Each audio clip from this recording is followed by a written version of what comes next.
au Parlement européen, on se mobilise. Vous savez, le Parlement européen dit qu'il a beaucoup de principes, qu'on a des valeurs. Mais si on a des valeurs pour les Ukrainiens, on doit aussi les avoir pour les Congolais. Et quelqu'un qui est tué injustement, qu'il soit africain, ukrainien ou de quelle que soit son origine géographique, il doit être respecté. Voilà pourquoi donc nous on est satisfait que désormais le Parlement européen ait pris cette décision sur les sanctions.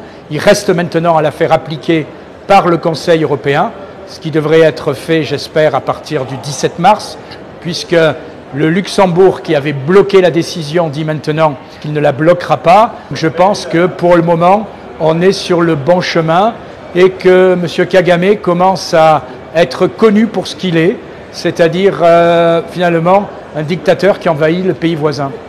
Cet accord entre l'Union européenne et le Rwanda doit être annulé. Voilà, c'est tout. Vous savez, moi je suis député européen, d'ailleurs j'ai commencé à m'intéresser et à piocher suite à cet accord, parce qu'au début on nous a dit qu'il y a un accord extraordinaire qui a été signé entre le Rwanda et l'Union européenne sur les minerais critiques qui garantit à l'Europe d'avoir ces minerais quand elle les achète et quand c'est nécessaire, et qui garantit au Rwanda d'être payé, et surtout qui garantit la traçabilité de ces minerais. Alors moi je me suis dit, bon, si c'est gagnant-gagnant, tant mieux. Est-ce qu'on peut voir l'accord? Et en réalité, pendant 5 mois, on ne nous a pas donné cet accord extraordinaire. Enfin, quand vous faites quelque chose de bien, normalement vous en êtes fier, vous le donnez à tout le monde.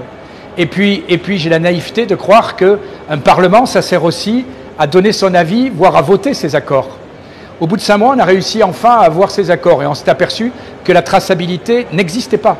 La traçabilité dans cet accord, elle est purement déclaratoire. C'est-à-dire que si je vole votre téléphone, eh bien après je vais le revendre et je dirai ce téléphone est à moi. Et donc vous pouvez me l'acheter. Et c'est ça en réalité qu'il y a dans cet accord, c'est-à-dire une traçabilité qui est basée sur rien de sérieux, qui est basée sur les déclarations du vendeur. Alors forcément, le vendeur ne va pas vous dire « ah ben je l'ai volé ». Voilà.